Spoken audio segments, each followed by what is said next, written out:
Atau ada kalanya ujian itu adalah kita mendapatkan musuh dalam kehidupan, atau mendapati teman-teman yang justru menyakitkan. Dan itu adalah salah satu bentuk dari ujian. Ada sakit yang mungkin bisa jadi ringan, ada pula sakit yang justru tahunan. Lalu bagaimanakah kita seharusnya bersikap dalam ujian tersebut?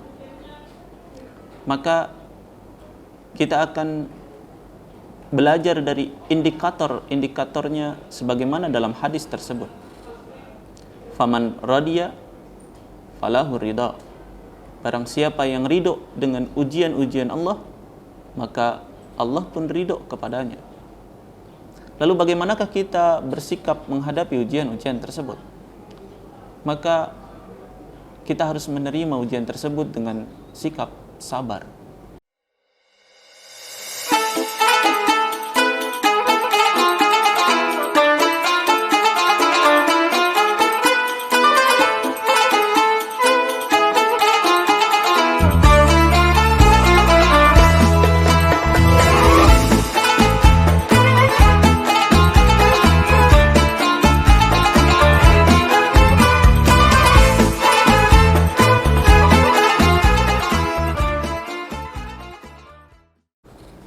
Assalamualaikum warahmatullahi wabarakatuh.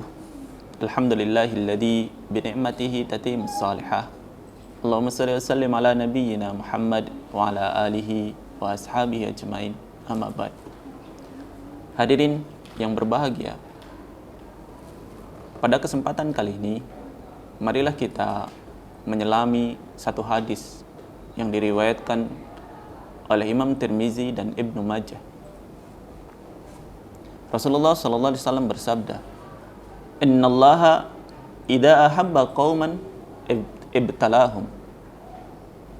Faman radiya falahu ridha. Wa man sakhita falahu sakhatu." Sesungguhnya Allah Subhanahu wa taala ketika mencintai suatu kaum, maka Allah akan mengujinya.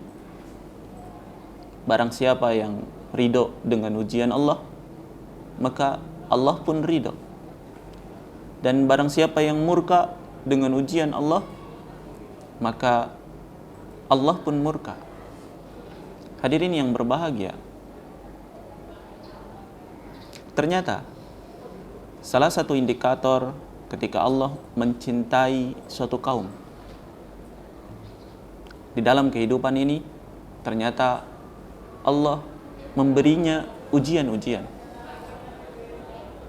Ada kalanya ujian itu dalam bentuk musibah,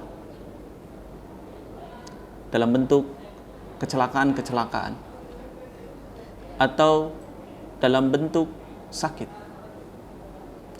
Atau ada kalanya ujian itu adalah kita mendapatkan musuh dalam kehidupan, atau mendapati teman-teman yang justru menyakitkan. Dan itu adalah salah satu bentuk dari ujian. Ada sakit yang mungkin bisa jadi ringan, ada pula sakit yang justru tahunan. Lalu bagaimanakah kita seharusnya bersikap dalam ujian tersebut? Maka kita akan belajar dari indikator-indikatornya sebagaimana dalam hadis tersebut. Faman radiya falahu ridha. Barang siapa yang ridho dengan ujian-ujian Allah, maka Allah pun ridho kepadanya. Lalu bagaimanakah kita bersikap menghadapi ujian-ujian tersebut? Maka kita harus menerima ujian tersebut dengan sikap sabar. Sabar adalah sikap yang harus kita lakukan pertama kali ketika kita mendapatkan ujian. Kita harus memahami bahwa ujian-ujian yang diberikan oleh Allah kepada kita semua pasti ada hikmahnya.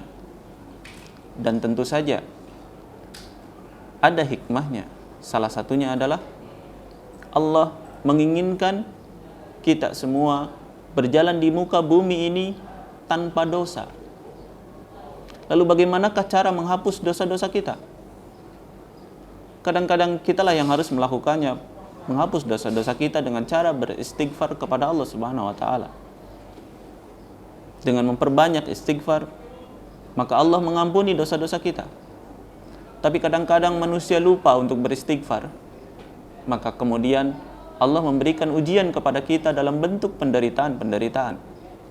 Dan hikmah dari penderitaan-penderitaan yang Allah berikan kepada kita adalah agar kita berjalan di muka bumi ini tanpa dosa, kemudian kita meninggal tanpa dosa. Dan ini adalah hikmah dari ujian-ujian tersebut. Maka hal yang pertama dilakukan adalah bersabar kepada Allah Subhanahu wa taala. Yang kedua, memperbanyak amal ibadah kita. Sebagaimana dalam surat Al-Baqarah ayat 45, "Wasta'inu bis-sabri was-salah, wa innaha lakabiratun illa 'alal khashiin." Mintalah pertolongan kepada Allah atas ujian-ujian yang kita terima dengan cara sabar dan dengan cara salat. Sesungguhnya sabar dan salat adalah sesuatu yang sangat berat, kecuali bagi orang-orang yang khusyuk. Dan kita berharap kepada Allah, berdoa kepada Allah agar kita termasuk orang-orang yang khusyuk. Mudah-mudahan pertemuan hari ini bermanfaat. Wassalamualaikum warahmatullahi wabarakatuh.